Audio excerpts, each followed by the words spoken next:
ډېر محترم او قابل قدر مسلمانان، نن یوه داسې وظیفه چې د یو چف سره د یو کف سره انشاءالله حاجت به ستاسو پوره وي. یو پېره دا وظیفه وکئ او الله ته ووایئ الله دا حاجت مې د اسمان سیټ ته دغه وظیفه ورشف که، ورچوفې که، انشاءالله د کوپ سره او د چوپ سره به ستا حاجت پوره وي. ځکه دې آیات کې الله جل شانه څه فرمایي؟ انما امره اذا اراد شيئا ان يقول له كن فيكون. الله تعالی چې د کوم شیز اراده وکړي، کو لوی دی او کو وړوکی دی، کو غټ دی او کو کوچنی دی، کو پټ دی او کو ښکاره دی، کو د اسمان عمره دی او کو د ځمکې عمره دی او کو د ذرې عمره دی، خو چې الله جل شانه یو پېره د یو څیز اراده وفرمایي نو هغې څیز ته وایي کن شه فیکون، نو هغه څیز موجود شي. نو محترم مسلمانان، د سورت یاسین یو وړوکی بهترین آیات دی چې دې کې د الله تعالی هر انختی کام، هر جایز مراد الله جل شانه په یو شړق او پړق سره پوره کوي، یعنی یو شپ سره پوره کوي. نو انشاءالله دا وظیفه تاسو وکئ، الله جل شانه به تاسو له بهترینې صلې د دنیا او د آخرت درکړي او الله جل شانه به ستاسو مرادونه پوره کړي.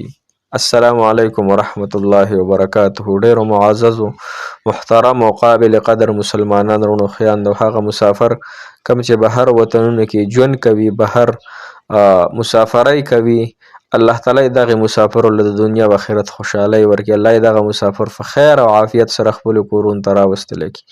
او څوک چې هم زموږ وظایف کوي، الله جل شانه دې ورته د زړه مرادونه، د زړه حاجات پوره کړي. او دا د هر حلال حاجت، حلال محبت، حلال روزي، حلال قرضونه او حلال کور محترم او حلال بیبي او حلال خاون، د هغې ټولو دپاره دا وظیفه بهترینه ده.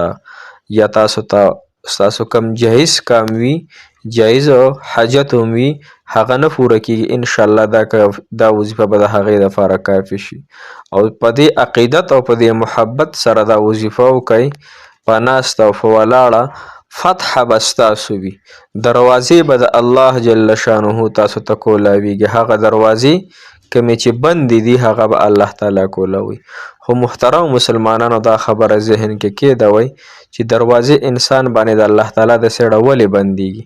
د هغې د ټولو نه غټه وجه لومبنۍ هغه دا د محترمو چې موږ مونځ نه کوو. 5 وخته مونځ چې کوم انسان نه کوي، د هغه باندې دروازې د رزق هم بندې وي، هغه باندې دروازې د حلال روزګار، د حلالې ګټې، د حلال حاجتونو دروازې په هغه بندې وي، مخه یې لنډ او تنګه وي. دویمه غټه وجه دا ده چې د ګناهونو د وجې نه انسان باندې مشکلات او پریشانۍ راځي. لہذا نن خو لومبی توبه وکړو چې کوم منځونه قضا شوي د هغې به قضا راوړو، کوم ګناهونه شوي په هغې باندې ندامتیا توبه ویستل چې انشاءالله آینده دپاره به هیڅ قسم ګناه نه کوم، خپل الله جل شانه به نه ناراضه کوم. د لږې دنیا دپاره، د لږې مزې دپاره، د 15 منټو مزې دپاره منګه حلال او حرام او مرداره کوو. لہذا ټول حلال او حرامې مردارې پرېږدوئ او راشئ د خپل رب سره محبت وکئ.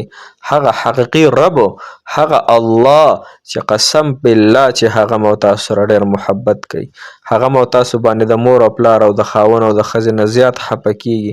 هغه کریم الله، هغه ډېر زیات په مو تاسو باندې عاشق دی محترمو. خو ګوره جهنمیان نو په جهنم کې تپوس وشي چې تاسو ولې جهنم ته راغلي یې؟ هغوی به ورته څه وایي؟ یو آیات دی چې موږ به مونځ نه کوو. نو لہذا د مونځ د وجې نه الله تعالی دې معافي وکړي. ډېره خلکه په کورونو کې وي، ډېرې زنانه داسې شته، ډېر نارینه داسې شته. زما دا غږ به مو ورځر ته ډېر په درد او په عاجزۍ سره ویمه، ډېر په مینه محبت سره درته ویمه چې تاسو مونځونه کم قضا کړي د هغې توبه وباسئ، قضا یې راوړئ، مونځونه یو هم قضا نه کوئ. صحیح شوه؟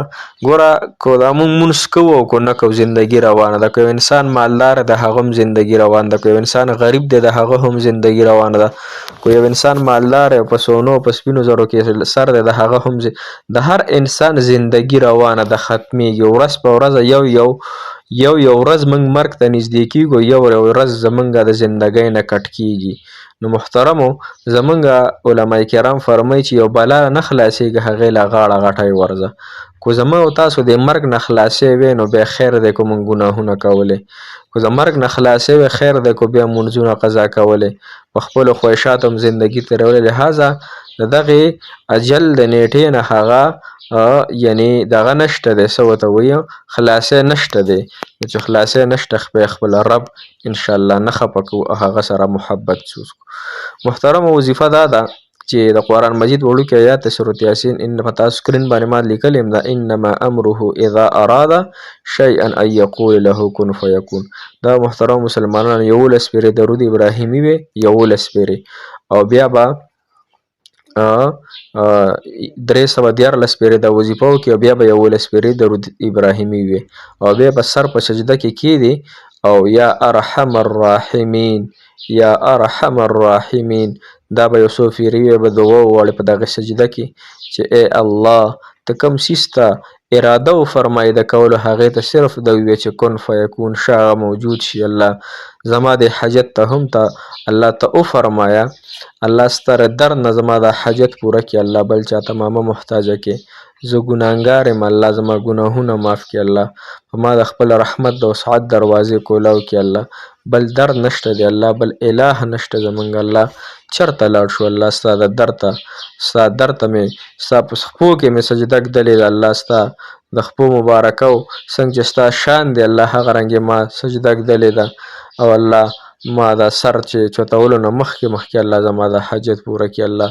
تا ته الله ستا قدرت کې هیڅ کمی نه راځي، ستا په خزانو کې کمی نه راځي الله زما دا حاجت پوره کړي انشاءالله. محترم مسلمانانو الله جل شانه به دې حاجت پوره کړي او دغه وظیفه اسمان سیټ ته شف که الله، د دې وظیفې د برکت الله ستا کلام کې دا آیات دا رښتینی آیات دی کې هیڅ دروغ نشته الله، الله دې کلام د برکته او ستا د حقیقت ذات د برکت الله زما د حاجت پوره کړي انشاءالله. محترمو الله جل شانه به د حاجات پوره کړي او دغه رنګه زندگی تیره کوي چې څرنګه الله تعالی خوشحالیږي، هغه رنګه زندگی تیره کوي چې کومه رنګه زندگی باندې شیطان خفه کیږي، نفس خفه کیږي، هغه رنګه معاملې محترم شروع کوي. الله تعالی مو خوشحاله او آباد لره، الله تعالی مو د زړه مرادونه جایز خواهشات جایز ارمانونه پوره کړه. جزاک الله خیر احسن الجزاء فی الدنیا والآخرة. السلام علیکم ورحمة الله وبرکاته. فی امان الله. مدرسه هم شروع شوه انشاءالله، مدرسه کې پرون هم موږ د سورة واقعه تلاوت ماشومانو کړو انشاءالله. تاسو ته به هم وظیفې کېږي، تاسو لپاره به هم زموږ ختمونه به تاسو دپاره کو، سورة یاسین، سورة مزمل، قرآن مجید، هر رنګه حاجت هر رنګه مسلې چې ستاسو وي د هغې دپاره مدرسه کې تاسو ته موږ ختمونه کوو او تاسو دومره وکئ چې زندګي خپله سمه کوئ او زموږ وظایف انشاءالله په مینه او په شوق سره ګورئ. الله تعالی